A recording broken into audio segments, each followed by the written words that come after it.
The story kicks off with a majestic fortress gate standing tall beneath a gloomy sky. The gate takes a massive hit and a loud crack echoes out. The cracks grow deeper and more visible. The heavy gate shatters, sending debris flying everywhere. A bloodthirsty army charges straight inside. Yoonbi rides his horse fiercely, raising his sword with sky-high morale. Heroes of Gudai Mun rise up and defend our land. Leading a militia in civilian clothes, he shouts to fire up his troops. Today we wipe out the enemy. The two sides clash fiercely, everyone's face filled with killing intent and a desperate hunger to win. The bone-chilling sound of weapons clashing rings out mixed with non-stop battle cries. Kill them! The brutal brawl rages on with neither side backing down. They fight through gritted teeth, screaming, "Die!" Yoonbi charges in on horseback, striking down enemies one by one. Wherever he goes, enemy soldiers are instantly swept away. He fights with everything he's got, his eyes burning with resolve as enemy blood splatters across his face. With the elite cavalry leading the charge, Yoonbi rides right into the thick of it with them. The army systematically slaughters the enemy forces. With every swing of a sword, another enemy falls. Yoonbi's troops are on fire, wiping out the opposition wherever they march. The masked warriors radiate an unpredictable power. Their flashing swords quickly claim the lives of their foes. One of the soldiers roars, "Follow the vice-sect leader of Sancheonmun, the alliance leader of Gu Dai Mun. Defend the nation." The battle is as vicious as ever. Die. Wherever Yoonbi swings his blade, a brilliant aura bursts out. The relentless clashing of spears and swords rings out with bodies scattered all over the place. Smoke and dust fill the sky. The swords of the fallen are left planted in the earth. Over here, Yoonbi is still fighting tooth and nail, gritting his teeth as he cuts down every enemy in his path. His sword is dyed a deep crimson. After the fierce battle, he dismounts, gazing out at the war-torn landscape as it slowly burns to ash. Yoonbi shouts, "This victory will soon be ours." Suddenly, a sword pierces straight through Yoonbi's chest and blood comes gushing out. His eyes go wide in shock as cold sweat drips down his face. Then, another sharp blade runs right through his body. A heavy axe chops brutally into his shoulder. His eyes bulge in absolute disbelief. Agonizing pain drains his strength. His hands lose their grip and he drops his weapon. The blade plummets toward the ground. Right as an arrow strikes him, Yoonbi's sword hits the dirt with a piercing clang. He grimaces, sweating profusely, completely paralyzed by the overwhelming pain. A heavy club delivers a fatal blow to Yoonbi's head. He slowly slumps forward. His mind is spinning completely blank. His limp body collapses face first into the dirt. He hits the ground hard, his eyes shut tight, and his jaw clenched. Surrounding Yoonbi is the very same cavalry that had just fought side by side with him. In his final moments, a single tear falls. He was still thinking about the victory that had been right in front of them. He refuses to just lay down and die. Why would you betray me? He forces himself back up with his very last ounce of strength. Yoonbi dashed forward, taking out the soldier closest to him. He lost his momentum and crashed to the ground, but he stood right back up, his fighting spirit blazing as if nothing had happened. The entire army stared at him, their jaws dropping in absolute shock. He charged forward with blazing speed. Furious, the soldiers gave chase right behind him. Yoonbi's face twisted in sheer agony as he screamed, Why did you do this?" His legs gave out, unable to take another step. Right in front of him, a house was being engulfed by a raging inferno. There hung his wife, a sword pierced straight through her chest as the flames consumed her. Yoonbi couldn't believe his own eyes. My love. Then he saw his child also hanging there, burning in the fierce flames. His eyes welled up, tears streaming down his face as he stared at his wife. Who could possibly understand such unimaginable pain? Falling into total despair, unable to process the horror he had just witnessed, he squeezed his eyes shut and grabbed his head in both hands. His agonizing scream tore through the sky. With tears in his eyes, Yoonbi cried out, "We used to be soulmates. We were brothers." He turned to the army behind him, his face completely numb. "We used to be each other's shields. We were a fortress, a solid wall of defense, and each other's hope." Yoonbi narrowed his eyes, fresh blood still trickling down his face. "So why did you betray me?" Through the thick dust, the surrounding soldiers spoke up one by one. "We once fought side by side, but today we will be the ones to take you down. We used to share a bloodline with you, but today we are the ones raising our blades against you." Yun Bi lowered his head in crushing disappointment as the voices echoed around him. We used to be your armor and your fortress, but now we crash down upon you. We used to be your hope, but you were never ours. Utterly shattered and out of words, Yun Bi slowly lost consciousness and collapsed to the ground. Meanwhile, the vicious chants of the soldiers kept ringing out, "Die, just die." A blinding light suddenly illuminated the entire sky. Groaning in pain, Yun Bi slowly opened his eyes, his face still twisted in agony. With bruised and swollen eyes, he looked around. He was lying on a bed covered only by a thin blanket. His body was covered in countless unhealed wounds. Yun Bi suddenly blinked, frowning slightly as he stared blankly up at the ceiling. With a click, the door swung open. Ah Ryong and Ah Woo walked in, both wearing serious expressions. They stepped closer to the bed where Yun Bi was lying. Ah Ryong closed his eyes and let out a heavy sigh. "Damn it, what rotten luck!" he grumbled angrily. "I should have won today. That guy was definitely cheating." While Ah Woo calmly scooped porridge into a bowl, Ah Ryong kept venting his frustration. "If you hadn't dragged me away, I would have caught that bastard red-handed in the next round." Ah Woo gently carried the bowl over. "If we stayed for another round, we would have missed feeding time." Ah Ryong gritted his teeth. "To hell with this damn feeding time." Ah Woo carefully scooped up the hot porridge, feeding it to Yun Bi spoonful by spoonful. Ah Ryong angrily kicked the chair next to him. "What's the point of feeding this corpse right on schedule anyway?" Ah Woo remained perfectly calm and gentle. "Our job is to feed the young master 3 meals a day. That's it." Ah Ryong yelled, "Young master, my foot! He's just a living corpse lying there like a log. He can't even twitch yet. We still have to feed him watery porridge every single day and clean up his daily messes. He just makes more work for us." Ah Woo shot him a sharp look, making his stance clear. "Stop complaining." He continued feeding him 1 spoonful at a time. "We get paid to take care of him." Ah Woo then pulled a small white bottle from inside his shirt. Ah Ryong looked surprised. "That medicine again." Ah Woo popped the lid open, while Ah Ryong kept wondering out loud, "The stuff we have to force down this dead body's throat every single day." Ah Woo carefully poured the medicine into Yun Bi's mouth, while Ah Ryong still couldn't wrap his head around it. "He only eats watery porridge, so he should be wasting away, yet his physical shape hasn't changed one bit." His eyes suddenly widened in realization. "Wait a minute. He's staying like this because of that medicine. Time doesn't seem to affect him at all. If anything, he looks even younger than when I first met him." Ah Ryong gazed at him, smiling in pure awe. "That truly is a miraculous elixir. To think it could perfectly preserve a man who should have been dead long ago." Ah Ryong's expression turned serious. The value of that elixir was undoubtedly massive. He rubbed his chin in thought. "If I steal it and sell it off, I'd be set for life. But Ah Woo always keeps it closely guarded. He never leaves an opening." Once finished, Ah Woo picked up the bowl and stood up. "Go fetch some water to wash the young master Ah Ryong." Ah Ryong threw a tantrum and yelled back, "Don't call me Ah Ryong. My name is Cheongryong, the great Cheongryong." Ah Woo looked up in confusion. "Cheongryong." Ah Woo turned to him. "Isn't that the word for dragon in the language of the Shin Kingdom? You're surprisingly knowledgeable, Ah Ryong." His face lit up as he pointed a thumb at himself. "Ah Woo, I am the great Cheongryong, the Cheongryong who will drag you out of this filthy trash heap." Ah Woo started walking, looking back to tease him. "What kind of nonsense are you spouting? You're not some snot-nosed brat anymore, yet you dare call yourself Cheongryong." He grabbed an empty bucket and sighed. "I'm going to fetch water to wash the young master." Ah Ryong watched Ah Woo's retreating back, looking clearly dissatisfied. "Fine, I am just a snot-nosed brat." Furious, he kicked over the table next to him. "But can't a snot-nosed brat dream of becoming the almighty Cheongryong?" Ah Ryong glared fiercely at Yun Bi. He stepped closer and delivered a sharp slap. "Speak, you damn corpse!" Ah Ryong continuously slapped Yun Bi's face. "Tell me I have the makings of a hero, that I am destined to become the Cheongryong of the Shin Kingdom." Another slap landed heavily on Yun Bi's face, and then another. Ah Ryong showed no signs of stopping. Yun Bi's eyes remained wide open. The slaps triggered memories of what he had been through.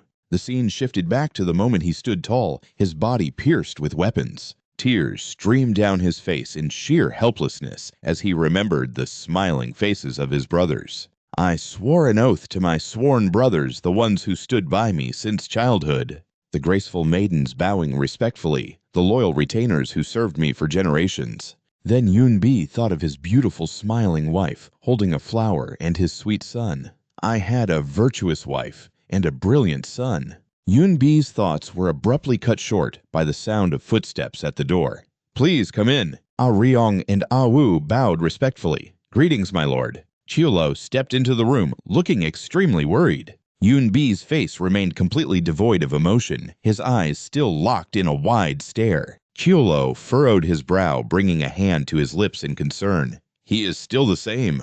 He cast a cold glance over, though his complexion seems slightly better than last time. Ah Ryong smiled brightly. Yes, we have been serving him with the utmost care. My lord, we make sure he eats 3 proper meals a day, on time, takes his medicine, and we never forget to clean his body. Chiolo spoke sternly. You have worked hard, Ah Wu. Ah Wu turned to him. I handle all the external affairs of the faction, so the internal duties are mostly left to Ah Ryong, sir. Chiolo then looked at Ah Ryong with praise. Taking care of him is certainly no easy task. You have worked hard as well. Ah Ryong beamed with joy, scratching his head shyly. Not really, sir.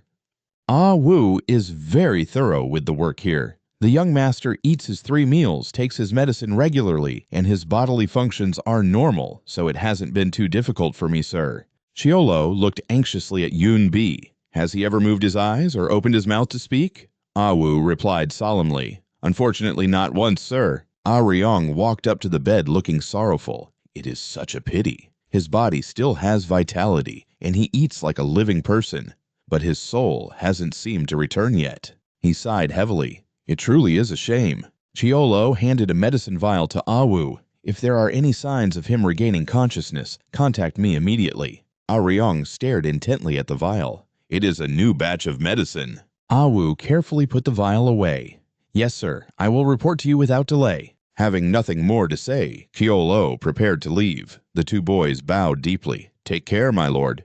A dim light flickered back into view as Yunbi's thoughts resumed. The image of swords piercing through his body flashed before him once more. His face is blank, his eyes staring off into the distance. Then the axe lodged in his shoulder, the sword piercing through Yunbi's body, followed by the arrows and the spear. None of this was something he could have ever expected on that day.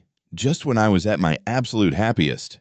He thinks back to those vicious, emotionless faces. The leaders of the 8 great sects, the ones who raised the banner of national salvation, came to me and proposed an alliance. Yunbi's mind lingers on the valiant image of himself riding on horseback. As a man of the people, I gave it absolutely everything I had. The scene of him fighting heroically for his cause. 1 day, 10 days, half a month. Soldiers falling one by one. 1 month, 2 months, 5 months. The brutal, fierce battles. 8 months, 10 months, a whole year. The image of the city gates exploding flashes before his eyes once again. Interrupting Yunbi's thoughts is the noisy bickering of the 2 men. I'm the one taking care of this damn corpse every single day, so why does the boss favor you when all you do is feed him? Ah Wu just sighs. I only joined the Gumwall gang a few months before you, so they respect me a bit more, that's all. If you're gonna complain, at least make sense, Ah Ryong. Ah Ryong snaps back. My name is Ah Ryong. How many times do I have to tell you? Call me Ah Ryong. Furious, Ah Wu throws a lightning-fast punch. You little bastard, I went easy on you and now you dare disrespect me. Ah Ryong collapses to the ground in pain. Ah Wu shouts, you are nothing but a beggar. Now that you're in the Gumwall gang getting paid just to clean up the young master's crap every day, you think you're some big shot. In a fit of rage, Ah Wu kicks Ah Ryong while he's down. You're full of crap. Amidst Ah Wu's shouting, Yunbi drifts back to his own thoughts. Just because the old kingdom fell and a new one was built, have you completely forgotten your roots? In his memories, he is utterly shocked. This kingdom has fallen. He stands there still in disbelief.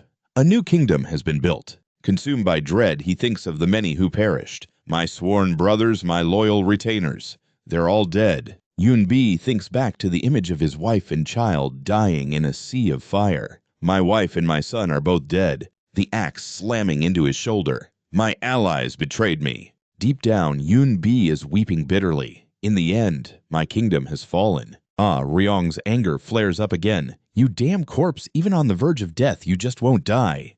He slaps Yunbi's face repeatedly. No, you're not allowed to die. Ryong glares at him with a sadistic look. If you die, who's going to be my punching bag? He continues slapping him.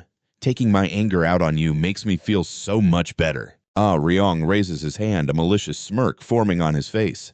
That bastard Wu. One day, I'm going to take my anger out on him instead of this rotting corpse. Wu bursts through the door, his face pale with panic, and shouts, Ryong. Meanwhile, Ryong's expression darkens. Back so soon, Wu says anxiously. Those bastards from the Sang-Mu gang are gathering their forces. They've already closed in on the docks in our territory. He urges frantically, we have to leave now. The two of them quickly bolt out of the room. Come on, let's go. The door creaks loudly on its hinges. The wind blows the door wide open. Outside, the storm rages with fierce wind, rain, and thunder. Bolts of lightning tear through the dead of night. Yunbi remains lying there completely motionless. The wind outside howls relentlessly. The rain is still pouring heavily with thunder rumbling in the distance. The storm continues to batter the house. The two men hurriedly step inside a house, brushing the raindrops off their clothes. Ryong anxiously looks back outside. This place is pretty secluded. Looks like those bastards didn't track us all the way here. He walks over to the table. We lost them. We're safe now. Wu grinds his teeth in fury. Safe, you little bastard. How the hell are we safe? His eyes narrowed. The master told you to cover my left flank, so why didn't you follow me? Wu, you ran way too fast. I was right behind you. But I thought the master was in danger, so I went back to check on him first. By the time I returned, you had already collapsed, but I still carried you back here. Wu gritted his teeth in anger. I dragged my own half-dead body back here. What do you mean you carried me? You didn't even cover me. You just trailed along behind. Yalong tried to explain, his face scrunching up as he broke into a sweat. It's because I was checking to see if anyone was following us. He clenched his fists, looking down at Wu, whose head was lowered. Does it hurt? Wu gritted his teeth, bearing the pain. You bastard, of course it hurts. Yalong chuckled playfully. Got it. So it does hurt. Wu yelled out, You Baki beast, are you messing with me? A sword thrust into Wu's chest with blinding speed. His eyes widened, completely unable to process what was happening. Coughing up blood, he stuttered, Yalong, you! Yalong's face turned malicious. I am Wu. That name from Jingguo is my title. He yanked the sword out. Remember my name in your next life. Wu's blood splattered right onto Yin Fei's face. Wu drew his last breath and collapsed face first onto the floor. Yalong pointed the bloody sword at Yin Fei and laughed out loud. Should I just kill this rotting corpse too? He casually swung the bloody sword completely at ease. How dare he make the great Wu, the man who will one day stand at the top of the world, shovel his shit? He deserved to die. The sword was raised with lightning speed, ready to finish Yin Fei off. Just as it was about to come down on his face, when you get to the other side, tell that guy Wu to shovel shit for you. Yin Fei's face suddenly emitted a strange light, startling Yalong. He snapped back to his senses, his face filled with panic. Whoa! Yin Fei's cold face and piercing eyes actually made him a little scared. He stayed his hand, panting heavily. No. The master paid us to clean up his shit and feed him. If I kill him, how will I get the money? Yalong looked at the corpse lying on the floor and had a sudden thought. Besides, now that Wu is dead, all the money will belong to me. His eyes lit up as he suddenly remembered something. That's right, that miracle medicine. Yalong hurriedly knelt down and searched Wu's body. That's mine too. Suddenly his face dropped and he broke into a cold sweat. Motherfucker!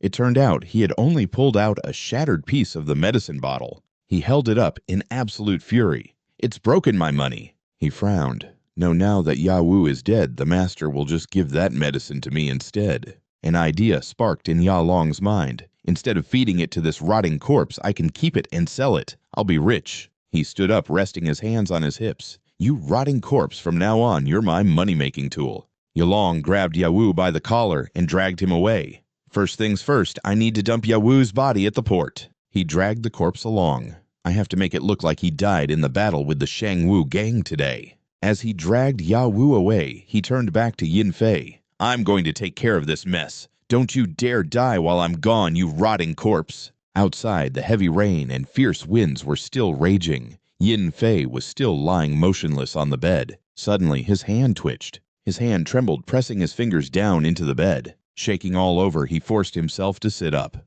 Yin Fei's face was deathly pale, his entire body trembling non-stop. Just sitting up had exhausted him to this extent. He panted, his face dotted with sweat. "Just how long have I been unconscious?" A sword was left lying in a massive pool of blood. Yin Fei glanced over at it. That guy really is a devil. He looked out at the pitch-black sky, the heavy rain still pouring down. If he finds out that I'm awake and saw him murder his own comrade, he pictured Ya Long dragging the corpse away. He'll definitely kill me to silence me. Yin Fei fell heavily back onto the bed. Not to mention, I don't even know where I am right now. He stared blankly into space.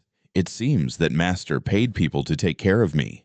In other words, I owe him my life. Thunder crashes outside, and the rain is only getting heavier. This place is unnervingly remote. He is definitely hiding me here on purpose. Yin Fei lay there lost in thought. The most critical thing right now was to recover his strength as quickly as possible. After a night of stormy winds and heavy rain, dawn finally broke. The last drops of rain were slowly fading away. It was a dilapidated shack, its entrance flooded with thick mud. Inside, Yin Fei continued to feign unconsciousness, the blood splattered across his face from yesterday still untouched. Yalong walked in holding a bowl of porridge, a wide grin on his face. "Time to eat!" He sat by the bed and started spoon-feeding him one bite at a time. As he brought the spoon to Yin Fei's mouth, a look of sheer disgust washed over his face. "This is such a damn pain." Suddenly his face lit up with an idea. "Oh, right." Yalong glared at Yin Fei with a cunning, malicious smirk. "I'll just pour it all down his throat at once. Easy." And just like that, he dumped the entire bowl of porridge straight into Yin Fei's mouth. Beaming with twisted satisfaction, he laughed. "All done." Yalong grabbed the bowl and stood up. "I am heading out. Watch the house while I am gone, you rotting corpse." He chuckled to himself. "Spending the master's money all on my own. God, this feels good." Yalong walked away, happily weighing his options. Should I hit up the Floral Moon Pavilion today? Now the girls at the Silver Shadow Pavilion are way prettier. Even as he reached the door, he was still torn. But the booze at the Floral Moon Pavilion is cheap, and it tastes damn good. The door slammed shut behind him. Floral Moon or Silver Shadow, huh? Lying in bed, Yin Fei could still hear his fading voice outside. "I've got the cash now. Might as well just go to both." Yin Fei lay perfectly still, listening closely. He peeked out of the corner of his eye to make sure Yi Long was actually gone. Resting quietly on the bed, he braced himself to sit up. He winced in pain. After being bedridden for so long, his body was stiff and throbbing with agony. Trembling Yin Fei swung his legs over the edge and planted his feet on the ground. He gathered every ounce of his inner strength fighting just to stand up. Sweat rolled down his cheeks. Just standing up. Is this difficult? Yin Fei collapsed back onto the bed, letting out a heavy sigh. From now on, when he is around, I have to control my breathing, suppress my qi, and dull my senses to play dead. I can only use the time he is gone to heal. He sat cross-legged in the middle of the bed to channel his qi. First, I need to figure out exactly how bad my injuries are. With his eyes squeezed shut, he let out a soft breath. Yin Fei pushed with everything he had to circulate his inner energy, sweat pouring down his face. But his inner energy would not flow. He lowered his head, flashing back to the moment that axe buried itself into his shoulder. My 8 extraordinary meridians were severed back then. He kept his eyes tightly shut, forcing his internal energy to move. The most urgent thing right now is to reconnect these broken meridians. Yin Fei formed a circular seal with his hands over his abdomen. A soft light began to radiate, a sign that his power was slowly returning. From the lower dantian to the governing vessel, then the conception vessel. He rubbed his thumbs together, the glowing light growing brighter and stronger. Next, the penetrating vessel, the girdle vessel, the yang and yin motility vessels, the yang and yin linking vessels. The 12 primary meridians circulate the nutrient qi, defensive qi, and blood to nourish the body, starting from the middle burner. Across his upper body, wherever his arms were injured, the wounds lit up like glowing stars. From the lung meridian to the large intestine meridian, then the stomach meridian and the spleen meridian. Down to this shoulder as well. Next is the heart meridian, the small intestine meridian, the bladder meridian, and the kidney meridian. Blinding rays of light shimmered around his head. Then the pericardium meridian, the triple burner meridian, the gallbladder meridian, and the liver meridian. He clenched his fists, resting them on his thighs, and took a deep breath. Finally, completing the cycle back to the lung meridian, day turned to dusk. Yin Fei sat cultivating his energy for hours, drenched in sweat. Born as the eldest son of the Shudian sect, I was taught the art of ruling from a young age. I stepped into the martial world at 15, and since then I have never once neglected my duties. His eyes remained closed, his head slightly bowed. It was that very caution that put me on the throne as the master of the Shutian sect in my early 20s, making my name echo throughout the martial world. Lost in his memories, his eyes snapped wide open. Pure resentment twisted his face. And yet, here I am after sacrificing my own life, my sworn brothers, and my loyal retainers, all for the sake of this country. Yin Fei gritted his teeth in furious frustration. After everything, betrayal is all I get in return. Yin Fei furrowed his brows, his eyes welling up with tears. He remained sitting perfectly still in the middle of the bed. Suddenly, voices echoed from outside. "Is this where you live, young master?" A completely wasted Ya Long stumbled in his arm wrapped around Chun Mei's shoulders as he laughed cheerfully. "This is where I, the great Ya Wu, am laying low." He was incredibly drunk, pointing a finger at her. "Come on now, that you know, let's have some fun tonight." The dancer, her powdered cheeks flushed red, leaned in and asked shyly, "Young master, are you really a wandering general of the Shangwu sect? The Shangwu sect is the one running the docks, right?" Yalong stumbled over his own feet and replied, Yeah, exactly. I'm with the Shangwu sect. I am the wandering general of the Shangwu sect." Supporting each other, Chun Mei pressed against him seductively. "But you're already so drunk. Can you even take my clothes off for me?" Ya Long declared confidently, "You're underestimating me way too much." He gripped her shoulders tightly. "Of course I, the great and righteous Ya Wu, will give you an unforgettable night of passion." Chun Mei grimaced, looking clearly annoyed. "Whether it's a night to remember or a night to forget, we'll just have to wait and see." Seeing Yin Fei lying completely motionless, she shoved Ya Long away in absolute terror and screamed, "A dead body! There's a dead body!" Losing his balance, Ya Long tumbled hard onto the floor. Chun Mei's face was pale with absolute horror. "You hid a corpse in your house. You're hiding a dead body here. You're completely insane." Ya Long stood up dizzily, rubbing the back of his neck. "It's not a dead body. It's just some soldier who got badly hurt." Chun Mei still didn't believe him, panic written all over her face. "But he hasn't moved an inch. He looks exactly like a corpse. Are you sure he's not dead?" Yalong tried to explain. "I told you he's not dead. He just looks dead. See, he's still breathing, isn't he?" Chun Mei's expression didn't soften one bit. Yalong kept rambling, "Damn it, I'm only stuck living with this guy because the boss told me to. He can't see or hear anything anyway, so don't worry. Let's just have some fun." Hearing that, Chun Mei suddenly realized something. She shot him a probing glance. "The boss? Do you mean the boss of the Jinyu sect?" Caught off guard, Yalong stammered in reply, The boss paid me to take care of him." Chun Mei raised her hand and slapped Yalong across the face with all her might. She screamed at the top of her lungs, "Who do you think you're fooling, you bastard, the Shangwu sect? How dare you lie to me?"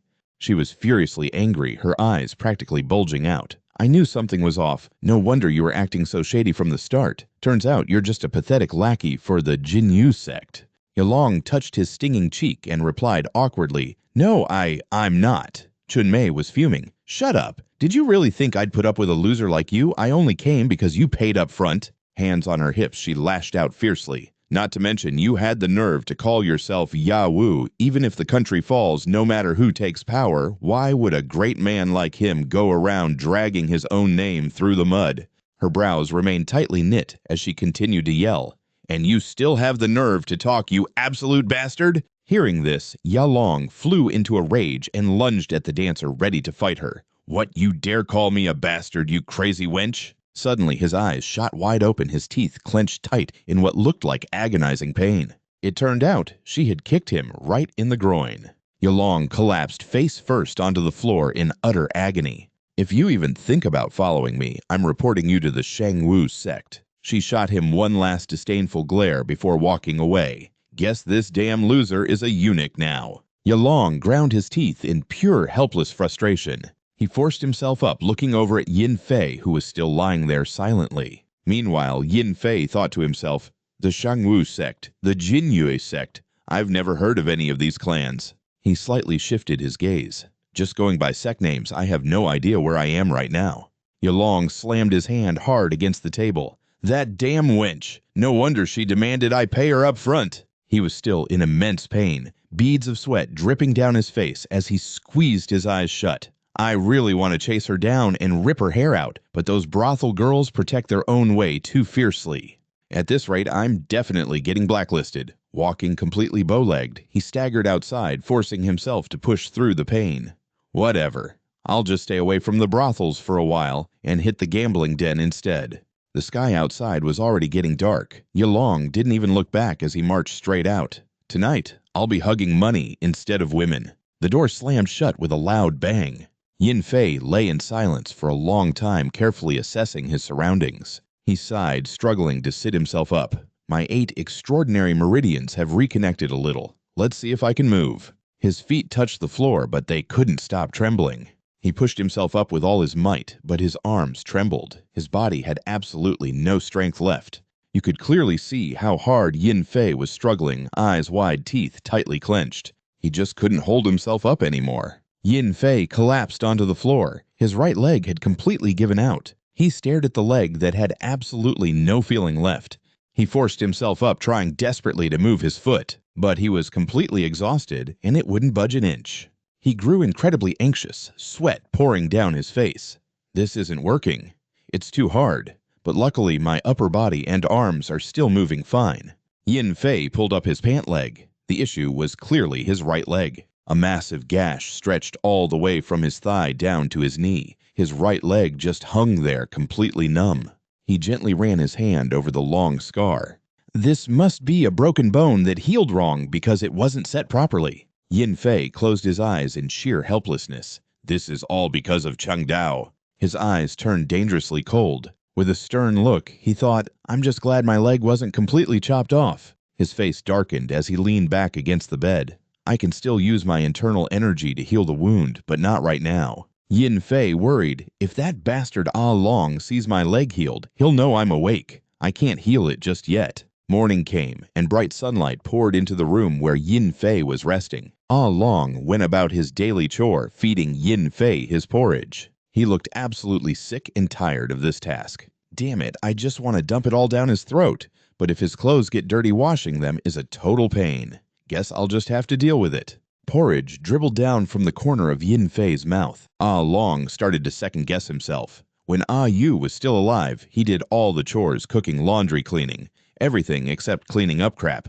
Did I screw myself over by killing him? Suddenly, an idea sparked, and a bright smile spread across his face. Nah, whatever. The boss doesn't even come every day anyway. Who gives a crap if this corpse's clothes get dirty? I can just wash them right before he shows up. He gave a sinister chuckle. I'll just dump it all in. If it spills, I'll just wipe him down with a rag. Suddenly, the door was kicked wide open. 3 fierce-looking thugs armed with swords stormed in. So you're the Jianghu sect lackey who's been holed up with a corpse, huh? The 3 of them started talking over each other. He really is living with a corpse. Man, what a total freak. Hey, I don't think that's actually a dead body. The bald guy chimed in. Look, the guy's still breathing. Ah Long panicked, dropping the bowl of porridge on the floor. Who the hell are you guys? The toughest-looking thug spun a small knife in his hand. You brought Shan Mei back here last night, didn't you? And you even had the guts to impersonate our Jianghu sect? He showed off, rapidly twirling the little blade in the palm of his hand. Ah Long broke into a cold sweat, absolutely terrified. No, it wasn't me. I was just completely drunk last night and ran my mouth. Shaking with fear, he dropped to his knees. Please, masters, let me go. Please, spare my life. The thug with the knife gritted his teeth. No. We don't want your head, you idiot. He let out a mocking laugh. We heard you're a trusted lackey for some big shot in the Jianghu sect. The bald thug chimed in. What we actually want is his head. The third guy added, do you have any idea how hard our Jianghu sect has been hunting that bastard down? Ah Long's face lit up with hope. Yes, I know, sir. I know perfectly well. He looked up, his voice dripping with sycophancy. I even know exactly where he's hiding. I can take you straight to his front door. The thug with the knife patted Ah Long on the shoulder. Perfect. Let's take a little walk then. The bald guy covered his mouth, pointing. What about the corpse? The knife-wielding thug cheerfully threw an arm around Ah Long. To hell with him. Dying by the sword is a better way to go than starving to death anyway, so why should we do him any favors? The three men headed out with Ah Long. All right, lead us to where your boss is hiding. The four of them left, leaving Yin Fei lying there alone. With great effort, he struggled to sit back up. Yin Fei thought back to how Ah Long had murdered Ah Yu. He coldly killed the very person he lived and ate with just to save his own skin. He won't treat that boss of his any differently. He frowned and let out a heavy sigh. That punk Ah Ryong was definitely going to lead them straight to the master who had taken care of him for so many years. He sat up straight again, squeezing his eyes shut. Now was the perfect time to safely heal his body. Sitting cross-legged, he pressed his thumbs together as a radiant light began to spread across his entire body. The glowing light coursed through his injuries, flowing from his neck down to his shoulders, all the way down to his feet, his right leg, then his left, and even over his head. The healing light enveloped his whole body, focusing intensely on his right leg. Meanwhile, at a small cabin in the middle of nowhere, Yun Bi slowly stepped out of the doorway. A faint glow still surrounded his legs. Yun Bi gazed thoughtfully down into the deep abyss below. This breeze. How long has it been since I last felt the wind brush past me like this? I'm really breathing. He stood perfectly still, his eyes tightly shut, taking in everything around him. Far below him, the tiny houses along the riverbank looked incredibly peaceful. Suddenly, a group of 4 men slowly walked past his house. He couldn't just let this slide. The thick mist blanketing the river slowly began to clear, revealing a massive estate hidden behind an empty clearing. A voice rang out confirming that the manor was the master's safe haven. The bald guy in the group of 4 chimed in. "You're absolutely sure you're not messing with us, right? Aren't those guards at the main gate wearing the uniforms of the Golden Moon sect?" Minwoo narrowed his eyes. "What about the defenses inside?" Ah Ryong flinched nervously, stammering, "D-defenses." Minwoo grabbed him and roared, "How many are inside, you little punk speak, or I'll slit your throat right here and now. Spit it out. How many of those bastards are in there?" Ah Ryong frantically replied, 2 outside and 2 inside. "In a little bit, one of them will head out to the village to buy food for the master." The group carefully scouted the estate ahead. 2 of them kept a close watch, nodding. "Got it. We just need to wait a bit to see if he's telling the truth." They stayed hidden, waiting patiently for quite a while. Soon enough, a man slowly walked out of the estate gates. Minwoo muttered to himself, "Wow, this rat was actually telling the truth." He smirked. "You're completely done for with the Golden Moon sect now. Why don't you take this chance to join our Supreme Martial sect instead?" Ah Ryong's eyes lit up. "Really, I've wanted to join the Supreme Martial sect my entire life. I'll do anything you ask, just say the word." Minwoo chuckled. "If you pull off this job without a hitch, we'll personally ask the boss to let you in." Ah Ryong immediately bowed his head. "Oh, thank you, sir. I'm begging you, please let me join." Minwoo barked his orders. "Go lure those Golden Moon sect guards away from the main gate. Once you draw those 2 guards away, the 3 of us will take care of the master and the stragglers. You got that?" Ah Ryong eagerly nodded. "Is that really it? Is there anything else you need me to do?" Minwoo smiled, looking very satisfied. "Good. You actually know how things work. Let's get this over with. We'll be right behind you." Up in a nearby tree, Yun Bi watched them closely and thought to himself, "How can someone be such total scum? Selling out his own people that easily. Pathetic." He silently tailed Ah Ryong, soon spotting him whispering something to the 2 guards. As the 3 of them headed back toward the forest, the rest of A Ryong's group began sneaking into the city. Yun Bi quickly snatched up a nearby piece of firewood. "I'll use this as a weapon until I find my sword." Blood-curdling screams echoed from inside Die. Yun Bi kicked off the ground, launching himself forward like a bullet. "I just hope I'm not too late." He noticed the body of a guard collapsed right outside the room. Suddenly, the door burst open. The bald guy from earlier stumbled out, clutching his bleeding chest. He jolted in shock at the sight of Yun Bi. "Who's there?" Yun Bi didn't bother replying. He just lunged straight at him. He drove his knee up for a vicious strike. Yun Bi's knee slammed brutally into the bald man's face. The impact threw him off balance, sending him flying backward. The man's face twisted in sheer agony. Yun Bi swiftly sidestepped the falling body and slipped into the room. Inside, Chiolo was locked in a fierce battle with Min Gyu and his crony. Chiolo assessed the situation. "My martial arts are superior to these assassins, but taking on 2 of them at once is still forcing me back. Yunbi instantly dashed into the escalating clash like a gust of wind. Mingyu swung his blade and roared, "Who the hell are you?" Yunbi easily dodged the strike. Without losing momentum, he slammed his branch hard into the guy's body. Mingyu instantly collapsed to the floor. Yunbi raised his dominant elbow high and brought it crashing down onto the man's head. Then Yunbi readied his branch once again. He ruthlessly drove the sharp end straight into Mingyu's forehead. Crimson blood splattered across his face. The sheer force slammed Mingyu's body against the wall behind him. Before he slid lifelessly to the floor, Yunbi turned to watch the ongoing duel between Chiolo and the remaining assassin. He whipped the branch in his hand in a wide arc. The simple weapon struck the man's leg with brutal force. The guy immediately let out an agonizing scream. Chiolo wasted no time and slashed his sword clean across the man's neck. A trail of blood trickled down the corner of the man's mouth. Then he crumpled to the floor, joining his dead accomplices. Chiolo and Yunbi stood in silence, looking at each other. Face to face in the heavy silence, Chiolo suddenly spoke up. "Thank you. But who are you? Why did you save me?" Yunbi quickly dispelled his magical disguise. "So you really are the Lord." "My Lord." Chiolo exclaimed, "Are you really the Lord?" Chiolo jolted in shock as he got a clear look at him. "Lord Neung."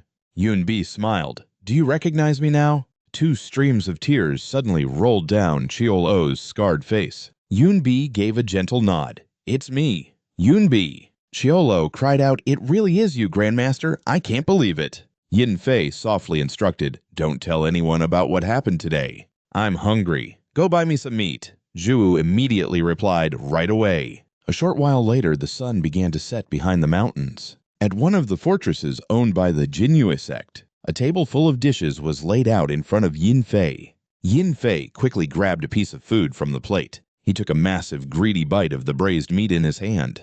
Then Yin Fei chewed it hurriedly, looking completely ravenous. Zhu was absolutely stunned to see him eating like this. Yin Fei smiled and raised his wine cup. "Finally, I can eat my fill." He immediately and excitedly downed the cup of wine on the table. Zhu stared at him wide-eyed, utterly bewildered. Yin Fei spoke up. "The sect leader of the Jianghu sect, huh?" Zhu replied, "Yes, sect leader." "Here, have a drink." Yin Fei quickly poured wine, filling the cup Zhu held out to him. Zhu's hands trembled as he held the full cup of wine. Suddenly, hot tears began streaming from the corners of his eyes. Yin Fei felt a bit helpless seeing him get so overly emotional. The two of them raised their cups and downed their drinks together. It took quite a while for the heavy atmosphere between them to finally ease.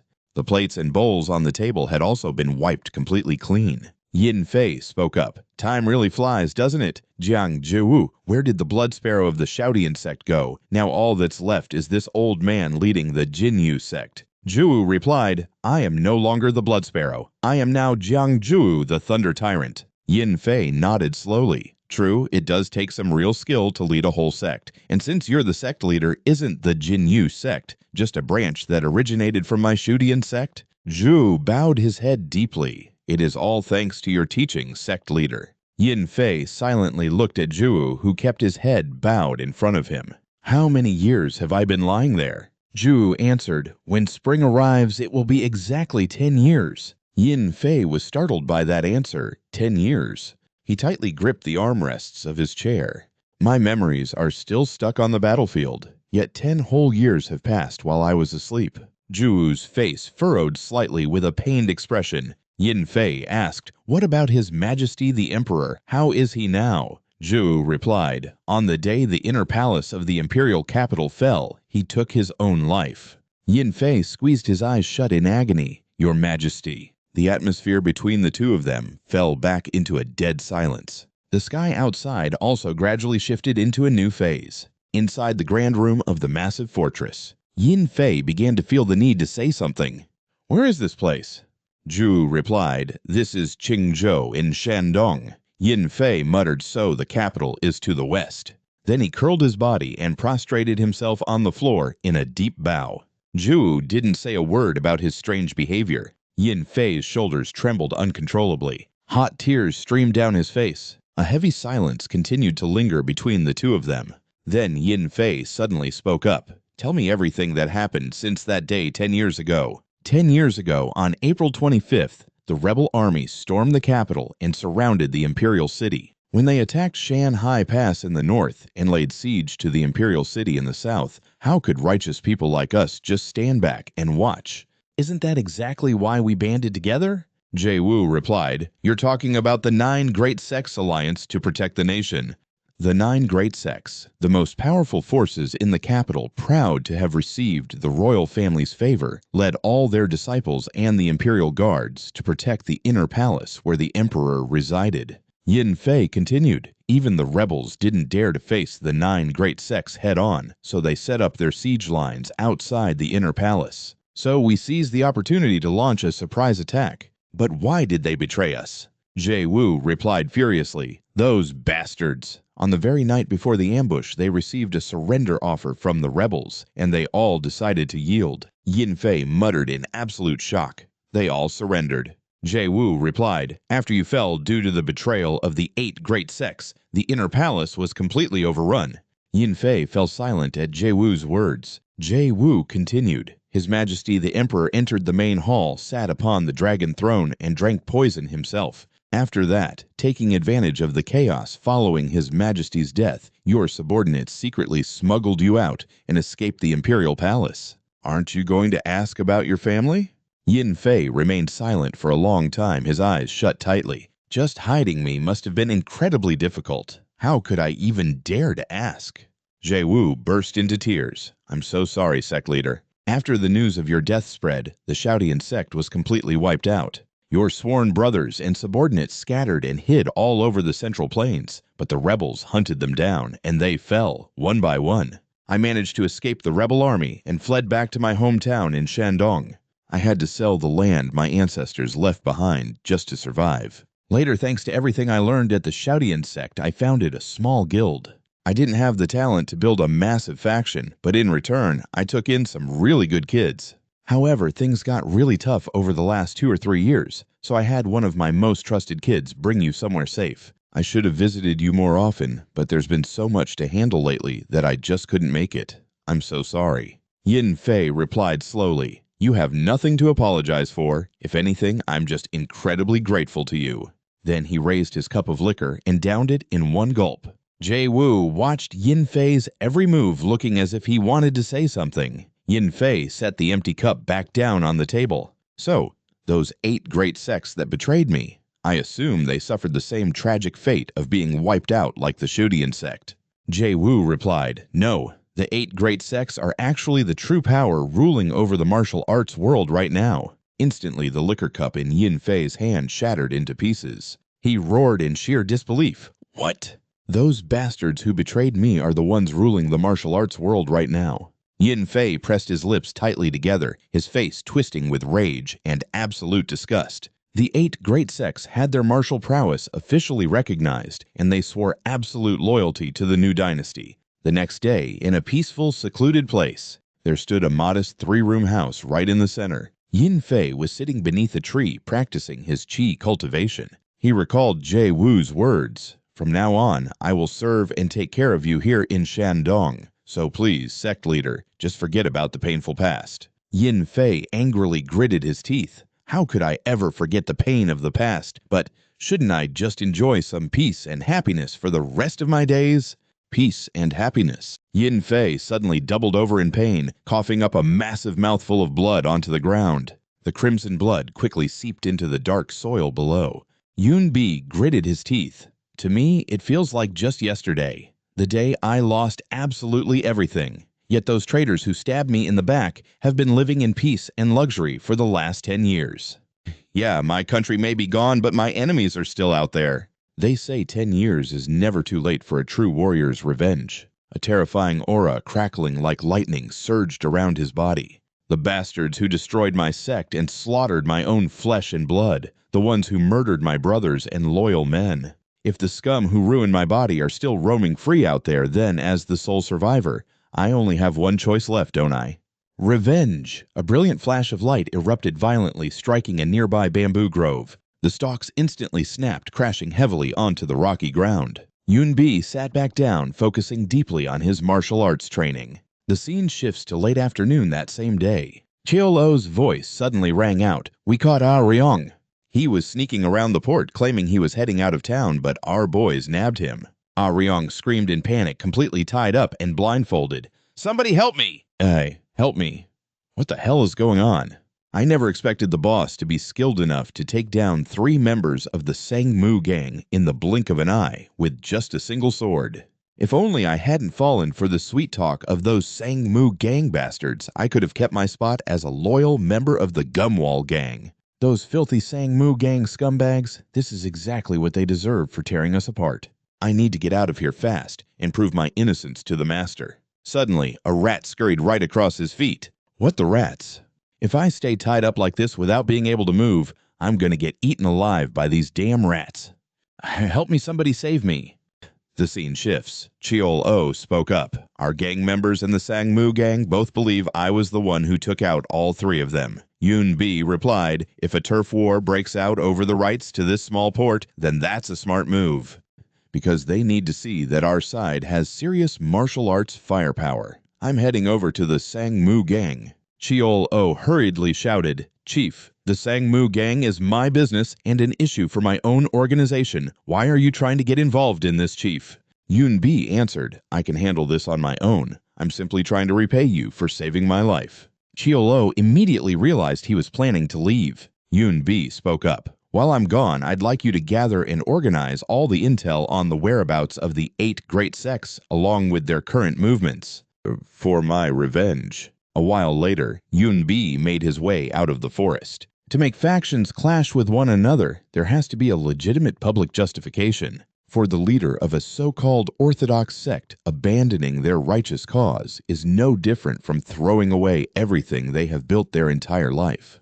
When a conflict breaks out between sects, they invite a neutral third party to mediate. That mediator gathers the sect leaders, and they try to resolve the issue over a cup of tea.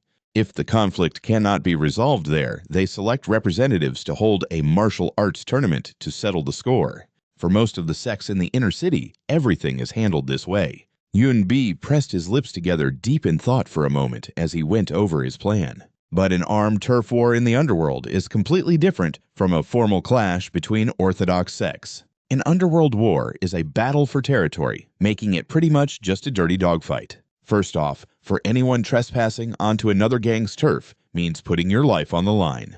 Marching into their territory with weapons is a clear declaration of a fight to the death. It only ends when one side drops everything and runs or gets wiped out. The Gumwall gang and the Sangmu gang were already destined to keep fighting this war until one of them disappeared for good. If it has reached the point of attacking the rival faction's leader, then they must have already braced themselves for the consequences. Besides, those bastards became a very real immediate threat right after I woke up. If Ah Ryong hadn't obediently let those Sangmu gang goons take him away, I would have been hacked to pieces and killed for sure while lying helplessly in bed. Just like that, the world weaves itself together, intertwining like the threads of a tapestry. Yoon-bi suddenly stopped in his tracks. Looking ahead, this riverside port seemed to have a waterway leading straight out to the ocean if you just followed the river. So even though it was on a river, it was practically a seaport. The pier was incredibly wide too, so its scale was actually pretty impressive. Now I get why 2 underworld gangs would fight to the death over a fishing village like this. Yoon-bi continued straight down the road ahead. The ferry boats docked along the river gradually came into view. Even though it didn't look too crowded, at least it was less desolate than Cheol-O's hideout. A few ferrymen looked up at the person approaching. Suddenly, they saw Yoon-bi stepping closer. He gave them a cold, arrogant look. One of the men asked, Where are you heading, young master? Yoon-bi thought to himself, the leader of the Sangmu gang uses that ferry dock, the one with the green-tiled pavilion, as his main base. I'm looking for the place with the green roof. The ferryman looked surprised. Why on earth would you go there? Yoon-bi asked in feigned surprise. Is that somewhere I shouldn't go? The man muttered, Isn't it obvious? A guy dressed as fancy as you definitely shouldn't be wandering into a place crawling with thugs like that. That's a place where even tough thugs risk losing their lives, not to mention getting stripped bare, if they don't travel in a large group. Yoon-bi thought to himself, Come to think of it, I came here wearing the silk clothes Cheol-O made for me. At first glance, I must look like a young master from some wealthy family. The man pointed in the direction he was looking for. Young master, the Dongmyong Pavilion is probably at the end of that shopping street. Other than that, there's nowhere else around here with anything even close to green tiles. Yoon B muttered, those are copper tiles. It seems they've rusted green from the rain and sun. The man replied, once upon a time, a filthy rich man who managed the water transport of the Hon River used to live there. But now, out of nowhere, all the river's scum have swarmed in and turned it into a devil's den. They kidnap passing merchants and women for ransom and commit all sorts of brutal atrocities. Inside, those extortionists are seizing all the precious cargo. They constantly shake down the ships docking at the port and the local shops too. It's totally hopeless. Yoon B thought to himself, unlike the Gumwol gang, the Sangmu gang is genuinely despised by the locals. Aren't the authorities doing anything?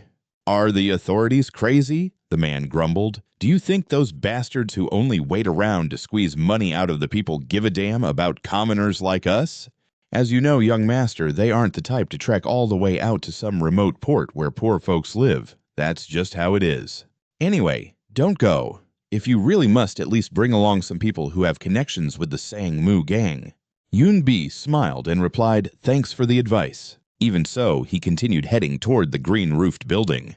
The ferryman muttered, I warned him, but he just won't listen. Stop worrying about it and get back to work. Rich folks always ignore us country bumpkins, right? Whether he lives or dies, it's his own damn fault. Yoon B strolled across the street, drawing dozens of curious stares from the locals. Yoon B immediately noticed the people watching him. These silk clothes carry the dignity of a sect leader. They aren't exactly the right outfit for raiding an underworld gang.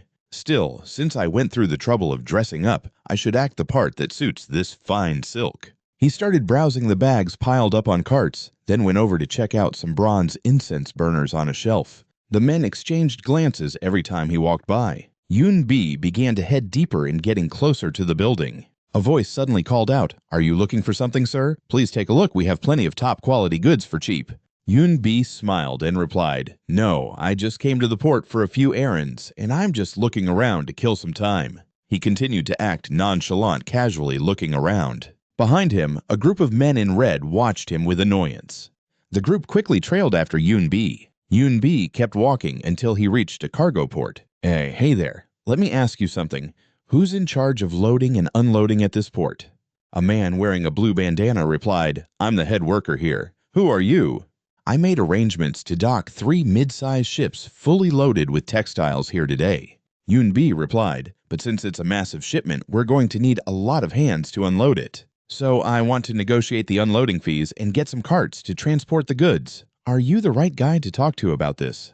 The man coldly brushed him off. If that's what you're here for, you should be talking to the guys behind me, not me. Startled, Yoon B turned around. A group of men dressed in red had been standing there the whole time. Xiong Min spoke up. The Sangmu sect controls all the ships entering and leaving this port, along with every piece of cargo unloaded from them. If you've got 3 ships coming in, the Sangmu sect will naturally be the ones handling it. Yoon B looked annoyed. I specifically chose to bring my fabrics here because I heard the government doesn't interfere much. So why is some gang called the Sangmu sect doing the government's job? Xiong Min furiously snapped back, if you don't like it, turn your ships around and go somewhere else. If you want to dodge government taxes, you have to pay us. We run this port. Yoon B asked, how much are you asking for? Xiong Min let out a laugh. We'll decide that once we see how much fabric you've brought in. The unloading fee changes depending on the cargo size anyway. Yoon B angrily fired back, how can you expect me to pay when you don't even have a set standard? Does the leader of the Sangmu sect know about this? I need to see your leader to set a proper price. Xiong Min aggressively scolded him. Who the hell do you think you are, casually throwing our leader's title around? He's not someone a spoiled rich kid like you can just demand to see. Yoon B immediately pulled out a pouch of coins. Come on, don't be like that. Please, just let me meet the leader of the Sangmu sect. Xiong Min smiled happily. Well, look at that. Turns out you're a young master who actually knows how things work. All right then, I'll take you to see the leader. Yoon B quickly followed behind the group. The blue-roofed fortress loomed closer and closer. Xiong Min shouted loudly, open the gates. Brothers were bringing a guest to see the pavilion master. The massive doors slowly opened before them. Inside, a crowd of men in red robes were lounging on long benches. A few of them were complaining about something looking irritated. Another group was busy inspecting the weapons in their hands, and the rest were playing mahjong with each other. Yun Bi silently assessed the room. About 50 men. That's a lot. Xiang Min spoke up. The pavilion master is up on the 3rd floor. Let me head up first and explain your situation, young master. Whether the pavilion master decides to see you or not is entirely up to him. So even if you don't get an audience, don't be disappointed or assume the deal is off. Yun Bi thought to himself, he's even using polite honorifics now. That bribe was definitely worth the money. If I can't meet the pavilion master, what happens to my fleet? Xiang Min replied with a smile. Don't worry, young master. With a cargo size like yours, even if the pavilion master doesn't step in, the 4 heavenly kings will personally handle it and make sure everything goes smoothly. Yun Bi looked surprised. The 4 heavenly kings? Xiang Min continued. Even though one of those seats is currently empty, with their authority, you won't face any issues doing business at this port. They possess the highest authority and martial arts skills in the Sangmu sect, second only to the pavilion master. Yun Bi smiled. Thank you. If this deal goes through, I'll make sure to reward you properly later. Xiang Min thought to himself, the more money the better. I'll be going now. Please wait here for a moment, young master. Yun Bi carefully scanned his surroundings. The only way up was the main staircase, and there were no other visible exits. That meant he had to go down the exact same way he came up. If a fight breaks out up here, all these guys will rush up the stairs, and my escape route will be completely blocked. I need to figure out a way to slip out quietly. Suddenly, Xiang Min spoke up. Young master, the pavilion master has agreed to see you. Please come upstairs. Yun Bi hurried toward the stairs. Thanks. He walked slowly over to where Xiang Min was standing. Xiang Min then led him toward a room on the upper floor. The pavilion master is discussing matters with the pavilion kings. Please wait here for a moment, young master. I have to head back down first. I will catch up with you later. Yun Bi turned his head slightly to look at Xiang Min and thanked him for everything he had done. Suddenly, a door opened right in front of Yun Bi. A towering, heavily built man named Hyun stepped out to greet him. Come in. Yun Bi quickly stepped inside the room. Hyunsu spoke up. So you want to transport a fairly large shipment through our port? How much are you planning to pay for the service fee? Yun Bi ran his hand along the outer door of the room, an iron door. You must have a lot of secrets to need this much soundproofing. Hyun replied, Of course. Everything regarding the port is decided by the pavilion master and us. We can't let any nosy rats eavesdrop on what happens in this room. Yun Bi let out a soft chuckle and pulled the door firmly shut. Perfect. The heavy iron door quickly slammed shut. Hyun charged at him in a furious rage. What the hell is this little brat playing at? Yun Bi threw a brutal punch right at his jaw, snapping his face violently backward. A bright flash erupted from the crushing blow to Hyun's face. His body stumbled backward, and his sword clattered to the floor. Immediately, the rest of the men started yelling, He is not a merchant! This bastard is an assassin! Hyunsu instantly barked an order to his subordinates, Kill him! Yun Bi let out a mocking smirk. Heavenly King, the sky really has fallen too low. If it lets pathetic trash like you call yourselves kings. He quickly dodged a sword swinging straight for him. Then with a faint smile, Yun Bi dashed forward.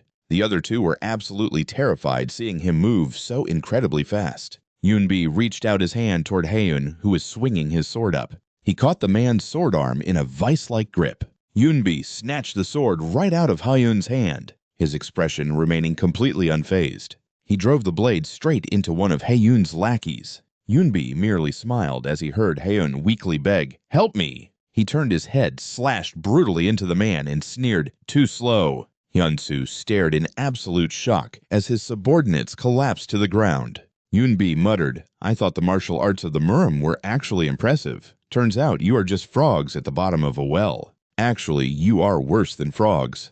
Hyunsu stood up. Are you an assassin sent by the Golden Moon clan? Yun Bi didn't answer, giving him a mocking smile instead. Hyunsu's face instantly twisted into an angry and annoyed scowl. I will chop off your head and send it straight back to the Golden Moon clan. As for your corpse, I will smash it to pieces with a 100-pound spiked mace. Then I'll peel off your skin and drape it over my chair like a bear pelt. Just as Hyunsu's massive mace was about to crash down onto Yun Bi's head, he immediately raised his sword to block the weapon. Hyunsu couldn't believe his eyes. He blocked my full-strength attack with just a sword. Yunbi smiled. It'd be a pain if your mace smashed through the floor. The sword in his hand suddenly bent and touched his mace. Hyun-soo couldn't understand what was happening right before his eyes. What the? He realized Yunbi was holding his mace. He's treating me like a kid. This is no ordinary assassin. First, I need to call up all my subordinates from downstairs. We'll use human wave tactics to tie him up. Suddenly, Yunbi spoke up. That would be a real pain. Startled, Hyun-soo pulled out 2 daggers and asked back, "What's a pain?" Yunbi immediately dashed toward him. "You know exactly what I mean." He smashed the mace right into Hyun-soo's stomach. Hyun-soo quickly raised his daggers to block it. A gash suddenly opened across his neck, and Hyun-soo's body lost its balance, flying backward. He only stopped when he crashed into the back of a chair. The 2 daggers in Hyun-soo's hands clattered to the floor. Yunbi stood still, looking around. "They're all down. I killed 4 of them, and no one rushed in. Talk about good luck. That's a huge win." He slowly walked down the stairs from earlier. Seong-min turned around when he saw Yunbi appear. "How did it go?" he asked. Yunbi replied, "I thought I made a generous offer, but I guess the pavilion master didn't like it. He got pissed and kicked me out." "Oh man, what am I supposed to do now? If I go back empty-handed like this without sealing the deal, I'm screwed." Seong-min muttered, "Ever since one of the kings had an accident a while back, he's become super cautious about outside business, but I didn't expect him to turn down such a profitable deal." Yunbi and Seong-min walked toward the entrance together. The sun was gradually setting behind the mountain peaks. Yunbi led Seong-min deeper into the forest. Seong-min spoke up, "Where is this inn anyway? Why do we have to go to such an isolated place? You've got 3 boats packed with goods and wear nothing but fine silks, yet we're staying in this dump. What a cheapskate." "No, this is an alley that even beggars wouldn't want to sleep in, let alone an inn." "Where exactly is the inn around here? There's not even a single tavern." Yunbi suddenly turned around. "Give me all the money you have. I'm going to grab a drink by myself." Seong-min shouted angrily, "Are you crazy? Are you trying to rob me?" Yunbi suddenly held up an item. "I'll give you this in exchange." Seong-min yelled in anger, "You're trying to sell me a dagger." Suddenly he froze. Seong-min recognized the object, an ebony-handled dagger inlaid with silver. "This belongs to the clan leader." Yunbi frowned slightly. "The leader of the Sangmu clan and the 3 great heavenly kings." Seong-min roared, "You killed the clan leader and the 3 great heavenly kings." Yunbi held out the wooden-handled dagger. "Just take it." Seong-min charged forward furiously. "Enemy of the clan leader and the heavenly kings die." Yunbi struck him with a heavy blow. Seong-min was instantly knocked to the gravel-covered ground. But then he gritted his teeth and lunged forward once again. Yunbi continued to viciously stomp on his body. Seong-min's face twisted in agony as the relentless kicks rained down on his chest. Yunbi shifted his aim violently, stomping down on his opponent's waist. Seong-min instantly crumpled, collapsing onto the dirt. Yunbi narrowed his eyes.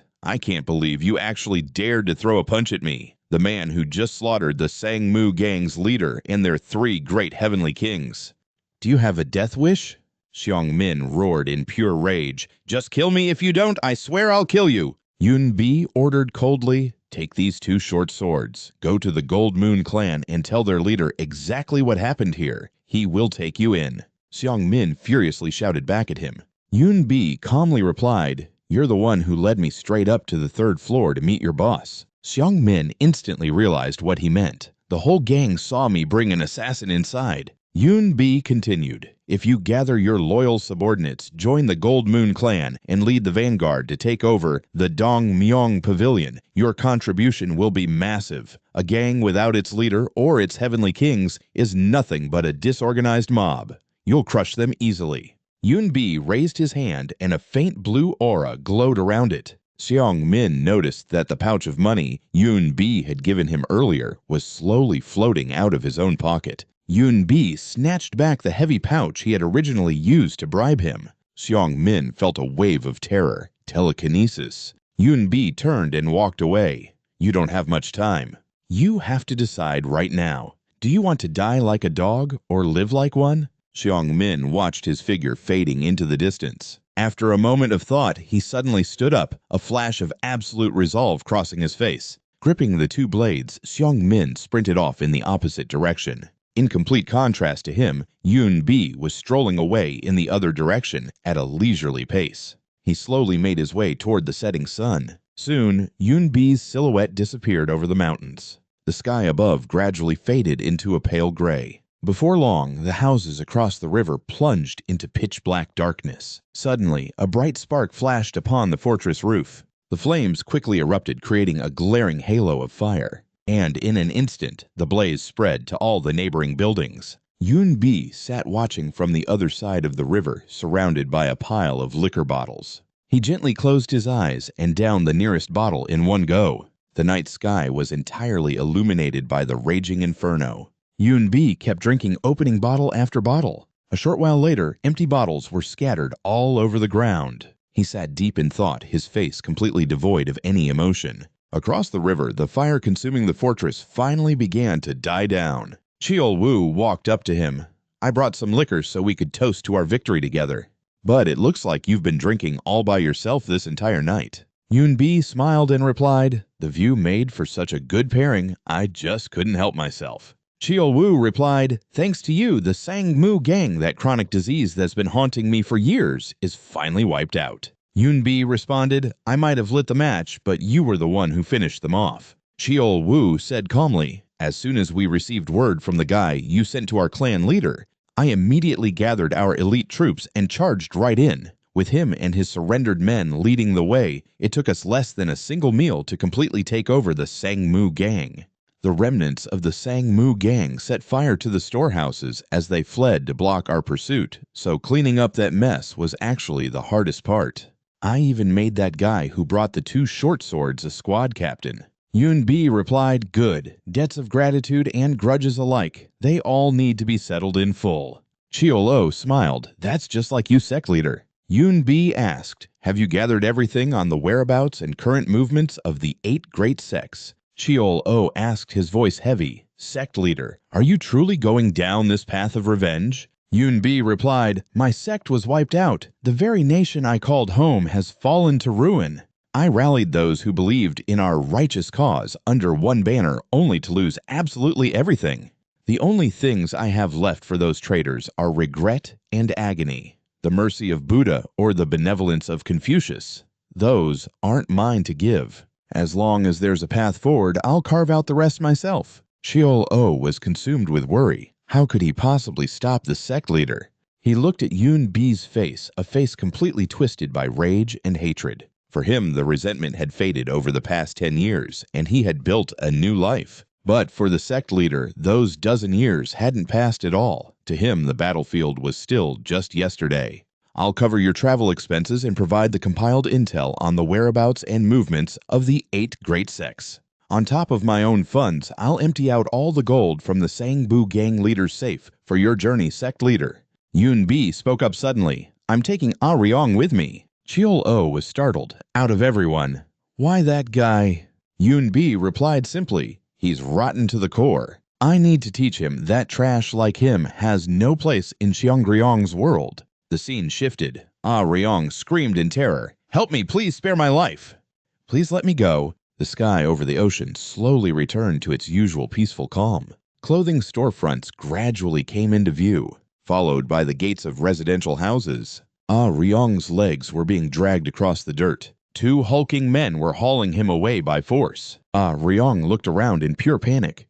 "Wait, this road, this heads straight to the Sangmu gang." Ha Jun sneered, "That's right, this is the way to the Sangmu gang. You sure know it well. But what exactly are you going to do? The Sangmu gang you worship so much has already collapsed." Ah Ryong muttered in disbelief. "The Sangmu gang collapsed?" Ha Jun roared at him, "You bastard, you were planning to sell out our boss to the Sangmu gang, weren't you? Your little betrayal has been completely exposed." Ah Ryong stammered, "No, I have nothing but the utmost respect and admiration for the boss. I've given him my absolute loyalty." Ha Jun snapped furiously, "You lie through your teeth. This punk really is rotten to the core." Ah Ryong asked in confusion, "But if the Sangmu gang is gone, why are you taking me this way?" Ha Jun smacked him hard. "The Sangmu gang is history, and our Gumwal gang has taken full control of the harbor. This is Gumwal gang territory now." Ah Ryong suddenly burst into fake tears and wailed, "Boss,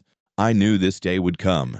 I have waited so long for this, working myself to the bone day and night, and now I can finally see this glorious day before I die. Oh, heavens above, please bless and protect our boss, and may the Gumwall gang prosper forever and ever. The Gumwall gang members muttered among themselves, "Wait, isn't he the guy who betrayed the boss? That's what I heard, but look at him playing the loyal servant now. Is he insane? You'd have to be crazy to pull a stunt like that, right?"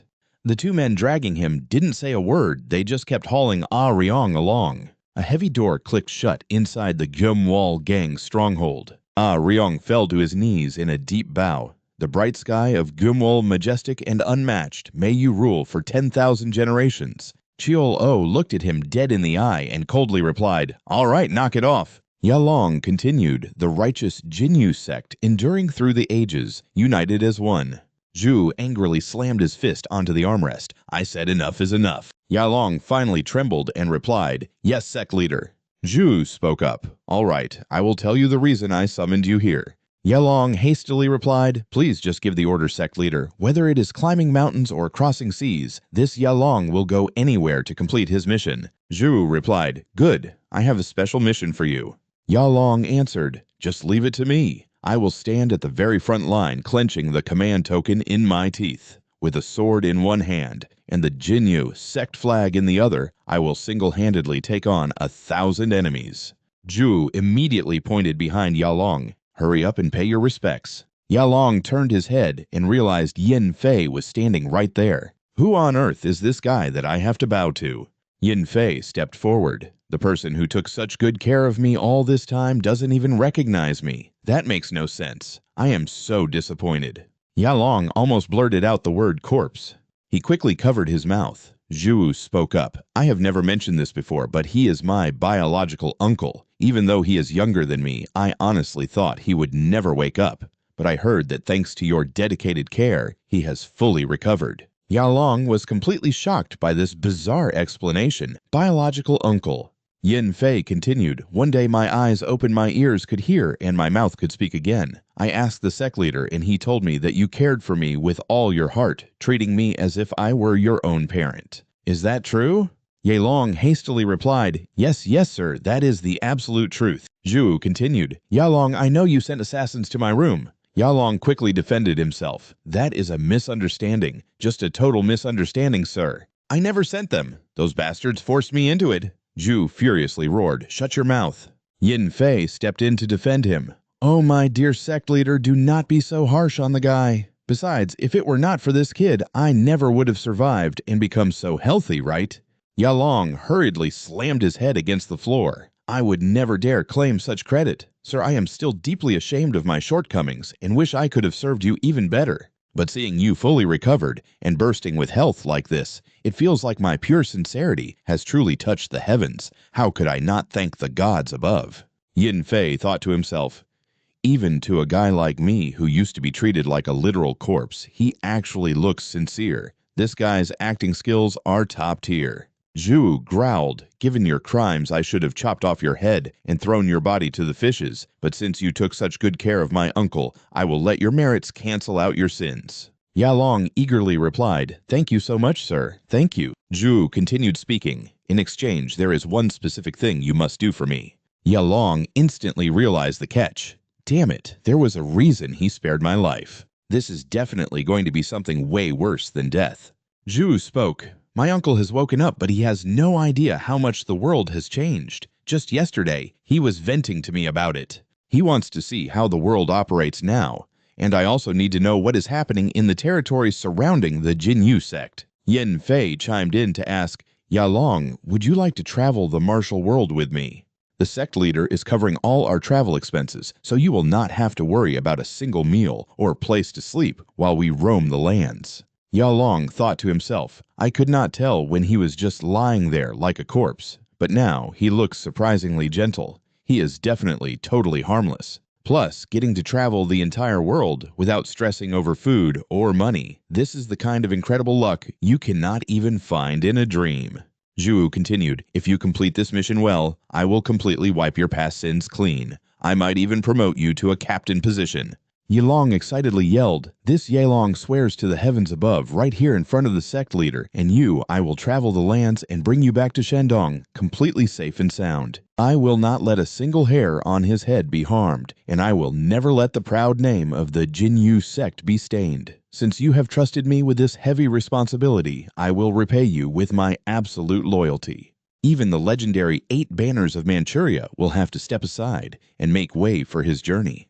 Zhu simply closed his eyes and replied, "Then it is settled." "What do you think, uncle?" Yin Fei chuckled softly and replied, "This guy actually looks pretty reliable." Yalong thought to himself, "A journey with just the two of us. What could possibly be more freeing than this?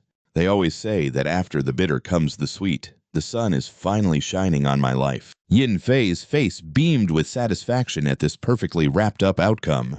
A moment later, the two of them walked up to the carriage. Jay Wu handed over a pouch of coins. "Here are your travel expenses for the first 3 or 4 months. Also, I'll deposit money at the Quanbu Bank in every major city you visit. Just go there and withdraw it using the passcode I gave you." Yin Fei smiled in gratitude. "I'll be sure to put it to good use." Jay Wu replied, "Take care of yourself." Yin Fei quickly stepped into the carriage. "Let's go." Ah Long bowed, promising, "We'll be back." "Sir, where do you want to go first? Should we go sightseeing or visit a courtesan house to find some beauties?" Yin Fei replied, "No, I'm planning to head south. We'll weave through the world, dropping by one city after another as if stitching them together. First, let's hit a major city. When you think of Shandong, Jinan comes to mind, so we're off to Jinan." Ah Long immediately answered, "Yes, sir. Next stop, Jinan." Jinan Prefecture was still bustling with crowds even at night. The carriage carrying Yin Fei slowly rolled through the streets. Then it stopped at a fairly spacious inn. Da Xuan spoke up, "There isn't a single tavern in Jinan that can compare to our Pingjiang Pavilion. We have all the finest delicacies and famous wines from across Shandong, and our serving girls are far more beautiful and elegant than any courtesan. Plus, the city wall is right behind us, so you don't need to worry about bandits." Yin Fei asked, "We've indeed entered Jinan Prefecture, but what is that inner city over there?" Da Xuan immediately answered, "That's the residence of the prefect." Yin Fei's face suddenly scrunched up in confusion, while Ah Long looked utterly shocked. Da Xuan smiled. "The prefect's mansion is right behind the tavern, but you don't need to worry about a thing. The 8 banners don't care about business, so they don't even bother supervising our tavern. Instead, the Zhonglong Corps, who handle security along with the Green Standard Army, frequently drop by for inspections, so you don't have to worry about bandits." Yin Fei asked in surprise, "The Zhonglong Corps?"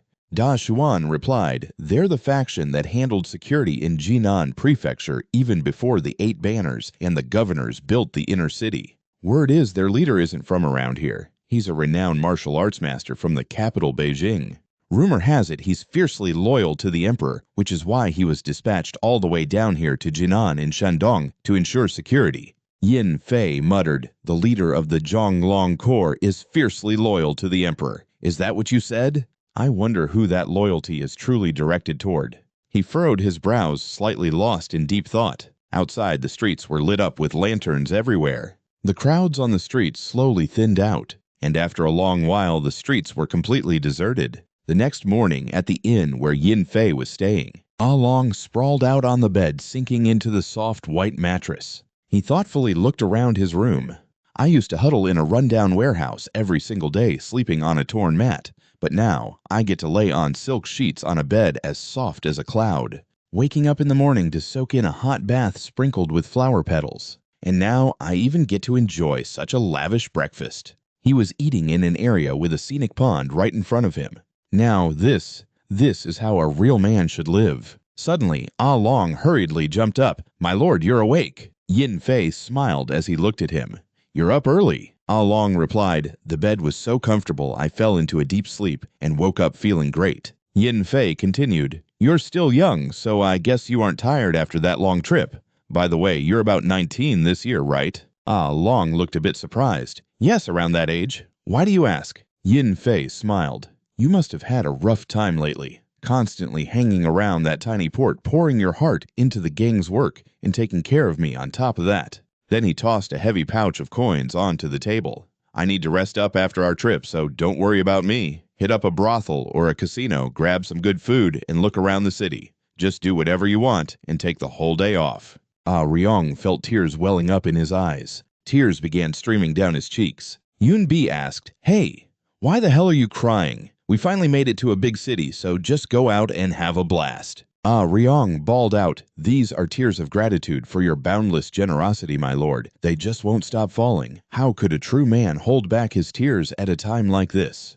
"I will do as you command. I'm going to go enjoy every single pleasure the city of Jinan has to offer." Yoon Bi burst into laughter. "An order is an order, so get moving. Go on, the day is short." He chuckled in amusement as he watched Ah Ryong hurriedly shove the cash into his pocket. "While that kid is out goofing off all day, I have 2 things I need to take care of. Number 1, find a hideout other than this inn, just in case I need to make a quick getaway. Number 2, locate the headquarters of the Yeongryongdan and figure out the exact size of their forces." Meanwhile, on a different street outside, a man named Seung Ho was yelling, "Who the hell do you think we are? You've got a lot of nerve trying to fool us. We've already gotten several tips." "Word is you're selling banned books. Hand them all over right now." The bookstore owner frantically pleaded, "No, my lords, you have it all wrong. I'm clearly being framed. You guys know me. I've always paid my protection money in full, every single time. How could you do this to me?" Seung Ho sneered coldly, "I'll just find those banned books myself." While no one was looking, the thug subtly slipped something out of his own pocket. Watching from afar, Yoon Bi immediately realized something was incredibly sketchy. Suddenly, agonizing screams echoed from inside the bookstore. The crowd of citizens outside stood frozen, watching the commotion in sheer terror. Seung Ho grabbed the bookstore owner by his hair and violently dragged him out into the street. One of his lackeys held up a book for all to see. "Here's the banned book." Seung Ho violently interrogated the man. "Who the hell ordered you to print and distribute this garbage around here?" The bookstore owner sobbed, It wasn't me." "I don't know anything about that." The lackey beside him snarled, "You stubborn piece of trash. Are you seriously trying to commit treason right now?" Yoon Bi frowned in disgust as he watched the brutal scene unfold. Do Hyun lifted the book high into the air. "Look at what this traitor is selling. This book has been strictly banned by the imperial family. Absolutely no one is allowed to possess it." Yoon Bi thought to himself, "I wonder what's actually written inside for it to be classified as a banned book." Suddenly, Ah Ryong shouted from the crowd, "How dare a lowly bookseller distribute something that violates the laws of our nation? A filthy peasant who commits such a heinous crime deserves to be executed on the spot." Yoon Bi blinked, thinking to himself, "Wait, I thought he'd be living it up at a brothel or a casino by now. Is it because it's still too early in the day, so he came out to the shopping district to blow his cash instead?" Seung Ho loudly declared, "The will of our Jinan government office is the will of the people. We will drag this scum back to the Yeongryongdan and punish him exactly as he deserves. If anyone spots someone plotting treason, report them to the authorities immediately. His Excellency the Magistrate will make sure you are handsomely rewarded." The surrounding citizens just glanced at each other, their eyes filled with deep suspicion. Meanwhile, Ah Ryong eagerly yelled back, "Yes, sir, understood." The 2 thugs grabbed the battered bookstore owner and brutally dragged him away. Yoon Bi kept a close eye on the path they were taking. He saw the poor bookstore owner being dragged into a narrow alley around the corner. For some odd reason, Ah Ryong was just standing outside, eagerly peering into that same alley. Yoon Bi silently watched Ah Ryong's back as he slowly vanished into the bustling crowd. Corrupt officials in times of peace and treasonous rebels in times of chaos. The dead end of the alley slowly came into his view. Yoon Bi glanced to his left. Just a yellow wall. Then he looked to his right. Still nothing. Finally, he looked straight ahead, finding nothing but a solid blue wall blocking the end of the path. Yin Fei immediately leaped across the roof right in front of him. He landed carefully, not making a single sound. An old rundown compound appeared right before his eyes. Yin Fei thought to himself, "They said they were taking the bookstore owner to the Zhonglong faction, but instead they brought him to this abandoned-looking manor." Suddenly, a heavy-set man pushed the gate open and walked inside. Yin Fei figured the guy must have some ties to the local officials. The man quickly made his way into the inner room. Do Hyun's voice rang out. "No, the old man is dead." Seung Ho replied, "I got his signature and thumbprint, so don't worry. This piece of paper is ironclad proof That old man Chu, the bookstore owner, handed the shop over to Master Wang. Master Wang chuckled. Well, that's perfect. But what are we going to do about him? I know what his wife and daughter look like. Seong Ho smirked. The forbidden book the old man was hiding, the one that got him arrested, was 10 Days in Yangzhou. It's the exact book the imperial family ordered anyone caught reading to be executed for. Whether he dies here or in Beijing, he's a dead man walking anyway. Master Wang suddenly asked out of curiosity. By the way, where the hell did you even get that forbidden book? Seong Ho replied, working in this line of business, you've always got to keep some poisons handy. Now let's take a look at the money you're planning to pay tribute to our eastern faction with. Master Wang immediately replied, Oh, I've prepared a very generous amount for you. Suddenly, Yin Fei's voice echoed through the room.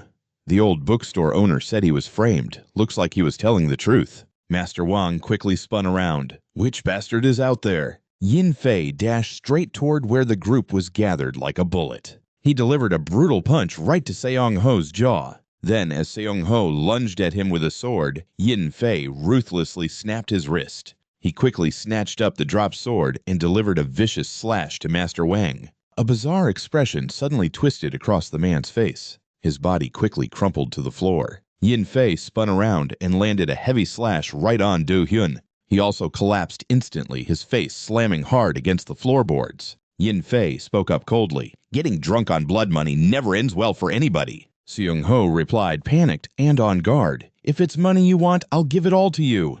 A few taels of silver rolled right to his feet. Trembling Seong Ho begged, If you spare my life, I'll give you even more money. I'll give you everything, even the stash I've hidden in the manor. Please, just let me live. Yin Fei suddenly asked, Tang San, the great roaring tiger, the leader of the Zhonglong faction, is he still alive? Seong Ho mumbled in response, The leader is still alive. But Yin Fei cut him off. I'm asking if he's doing well. Seong Ho answered hesitantly. Yes, he never misses his morning or evening meditation sessions. Yin Fei suddenly gritted his teeth and cursed. That son of a bitch. Seong Ho was visibly shocked to hear those words. Yin Fei kept interrogating him. Where is your main headquarters? Seong Ho replied, About 2 blocks north from here, there's a massive building called the Zhonglong Martial Arts Hall. Yin Fei pressed on. And how exactly does the great roaring tiger make his living? Seong Ho answered, He takes 30% of our monthly earnings. We collect money under the guise of protection and security fees on top of the imperial funds granted to maintain the faction. Yin Fei scoffed in pure disgust.